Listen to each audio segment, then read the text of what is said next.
Hi guys, welcome to my podcast. My name is Nicole and I am the brains and the beauty behind Yarncraft by Nicole.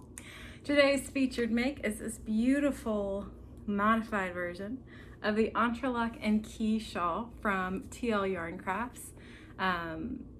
I love this because it has this cute Tunisian Entrelac with like a checkerboard motif style, and this pattern is originally written for a worsted weight yarn, which if you are new to Tunisian crochet or new to the Entrelac pattern, I suggest you start with a worsted weight yarn because it was definitely I definitely had a learning curve when I was using this fingering weight yarn, figuring out both Tunisian crochet and this particular Entrelac pattern, where you start at the top with this one little square. I'll hold it so you can see it, and then you build out from there. But I absolutely love it. I love the size of it, and these are the colors from Tony's collab with Sorella yarn last year, the Sun-Soaked collection. So I bought the yarn knowing that I wanted to use it with a Tony Lipsy pattern, and I'm very pleased with this, and it matches this top perfectly. So I love this, and it's nice for a transitional piece. As we're going from summer to fall, it is still pretty warm outside here in Michigan. So this is nice for just a little bit of extra coziness without a ton of weight. But the original Entrelac and Katia pattern from Tony is like this big, gorgeous throw. So anyway, that's the featured make for this week. And guys, I feel like I'm talking a mile a minute.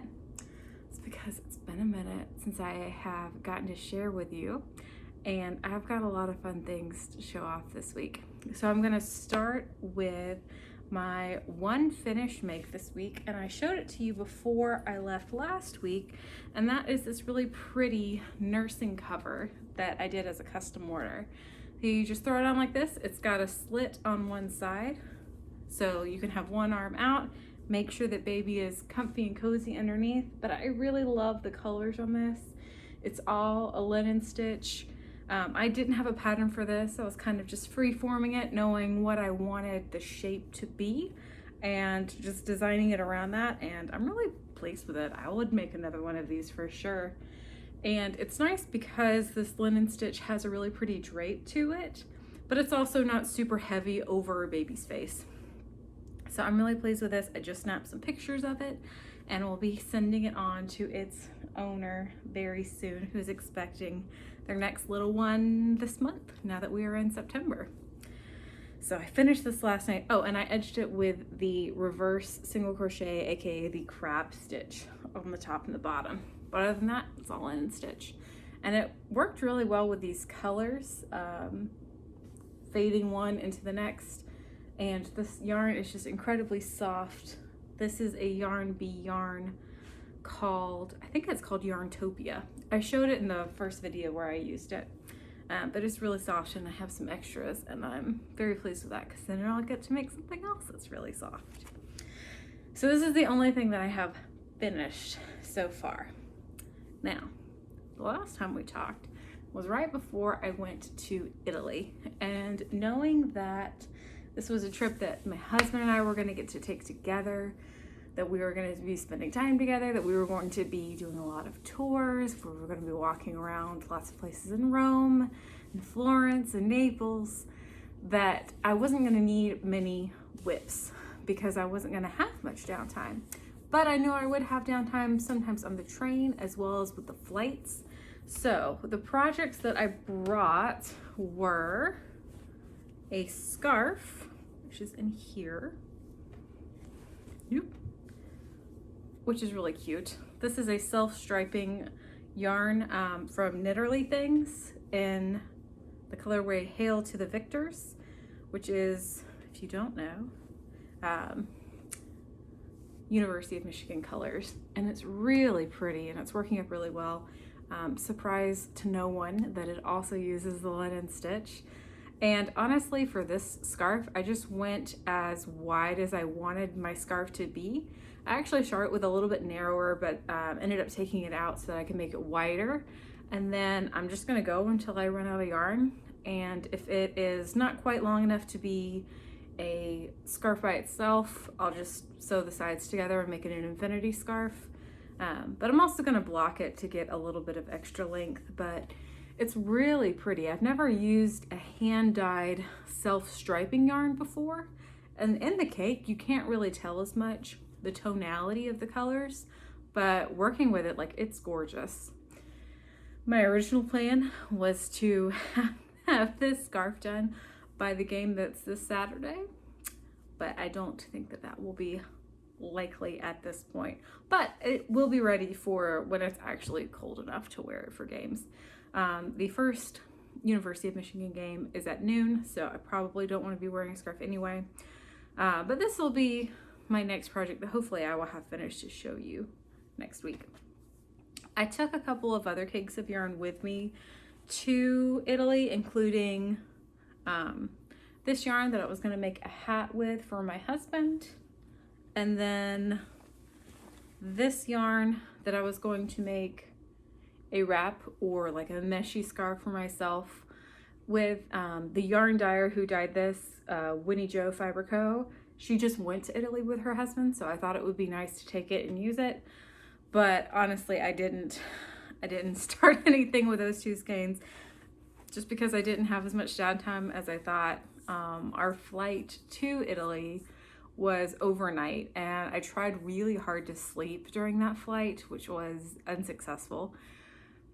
So I didn't crochet quite as many things as I thought I might, and but anyway, that is why I didn't start those. But those will be projects that will be fun to do along, and since they don't have a deadline, really, as long as I finish the hat before it starts to get cold here in Michigan, my husband will be happy.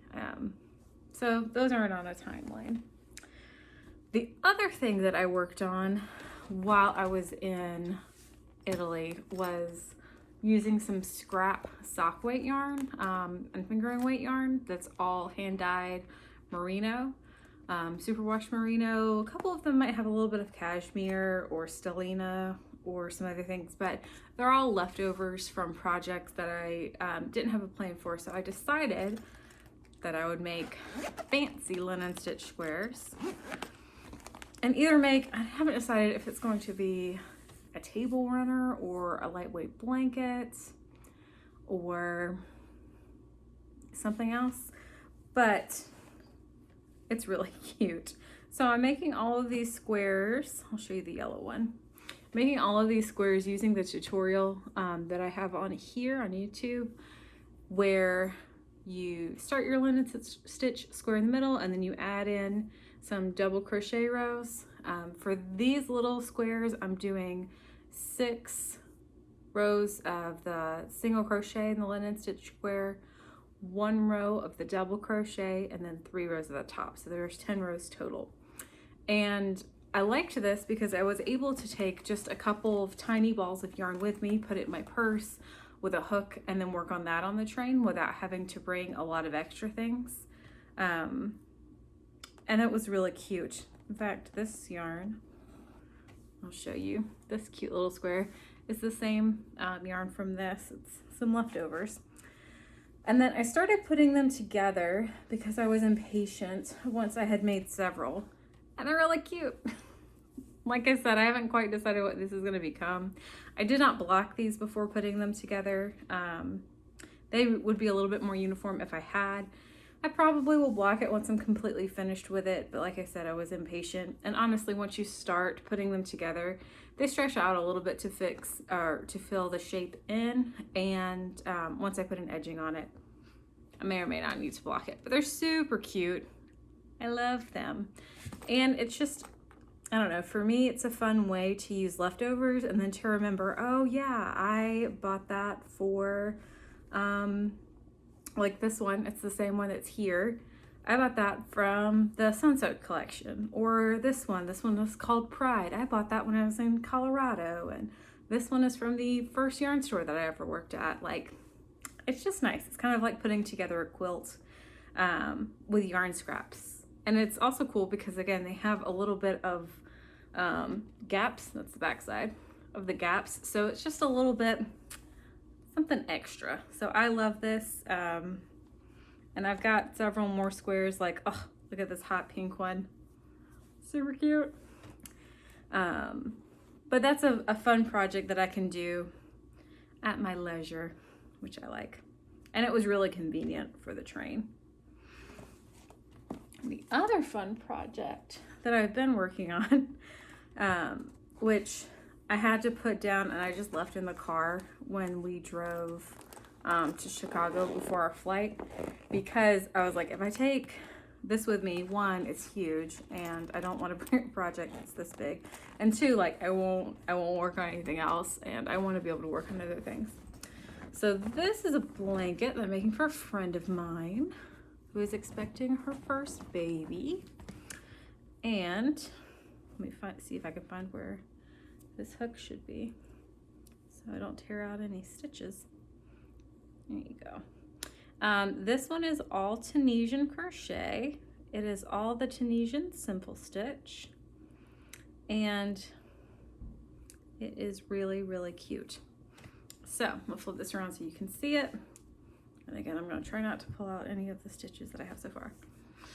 Oh my goodness, guys, just look at it.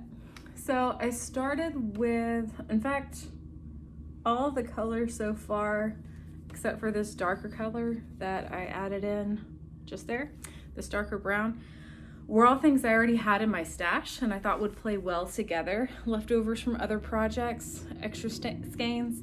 And so I started with the white. I added in this really pretty tan color, doing the two-tone technique. And then basically every time that I change, so like I went from white to tan, and then tan to tan and green, and then green to green and dark brown, and then I'm gonna end with dark brown and white, and then white at the top, and then I'll do a border. I love this a lot. This is definitely going to be an oversized baby blanket because I'm still learning Tunisian, and I made it wider than I intended, but that's okay because it's super cozy and I love it. It's all acrylic yarn, and this has been a fun project because it's just cool to see how the next shift happens in the next colorway. I don't have a pattern for this, making this as I go, but I have 2 or 3 ideas in my brain about patterns that I could write using the same technique. So I love this. This has been a really fun project. This has been a very addictive project because I want to see what it's going to look like, and I don't know yet. So those are my current whips and my one finished object. So now I'm going to move on to yarn love. And y'all know that I could not travel all the way to Italy without bringing back some Italian yarn, and I did.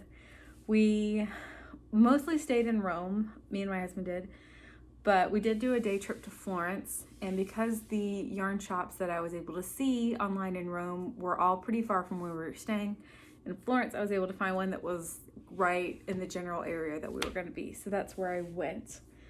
And I believe it is called Mirko Filati. I'll put it in the description below where I went, or maybe Mirko Filati.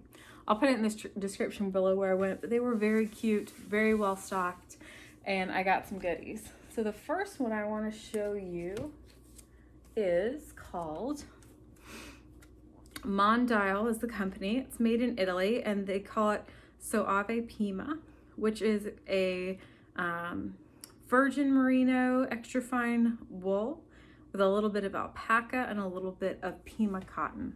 And my word, guys, this is like light as air. It's got a little bit of a chainette structure to it, and it's just really pretty. So I got 3 skeins of that, 3 hanks, and they're probably going to become some sort of cowl or maybe just a big scarf. I was thinking maybe using Tunisian crochet for that. Something with a little bit of texture that's also going to breathe well. But I absolutely loved the color and loved how light it was. So I think this is the first one as I was going through the store that I picked up, and I just held on to it as I was walking through the rest of the store. Like, okay, this one is coming with me for sure. The other really cool thing about when we went to Italy is that the dollar and the euro were about even, $1 per €1. And so it was very easy to figure out how much things were going to cost. And I was able to get a really good price on all of this yarn because of the way that the currency worked out while we were there. The other really cool yarn that I got is from a brand that I heard of before, Katia, Katia. We carried some of Katia's yarn in the Wood Needle, the yarn store that I worked at in Kentucky. And so I was familiar with them, but this was a new product that I hadn't found before. And it's called Genesis, and it's using upcycled marine plastic as part of the blend. So it's 50% cotton and then 50% polyester, which has been recycled. So I got 2 hanks of this, which are very pretty. They are really soft, really lightweight, and each of these were €13. So €26 for both of these, and the yardage was insane if I remember correctly. Yeah, each of these has 656 yards. So that's a lot of yardage for €26. And again, when we were there, it was pretty much even, so about $26. A little bit more, but not by much. And so I love this. I think it would be enough for a lightweight top, maybe something in a granny stitch. I've seen a couple of designers that were doing something with granny stitches and with granny squares. So maybe something like that, but it's really delightful and I love it. And it's another Italian yarn. And that, my dears, wraps up this week. So I'm gonna end, as I do every week, with Can't Let It Go. And I can't let go how crazy this week has been. My husband and I were in Europe last week. We were in Italy all last week, which was gorgeous and so much fun. We were there for 6 days. We got to see some sites that I had only ever read about. It was my very first trip to Europe. I got to take pictures of my Colosseum cowl in the Colosseum, like just really cool stuff. And then for me, work started on Monday. For my husband, school started back on Monday, and it has just been nonstop since. So I am very much looking forward to the weekend going ahead. My family's coming in, my husband's family is coming in for their first University of Michigan game, so we're really thrilled about that, and excited to have some time to relax and recharge. So I hope that you also have time to relax and recharge this next coming week, and I will see you back here next week. Bye, guys.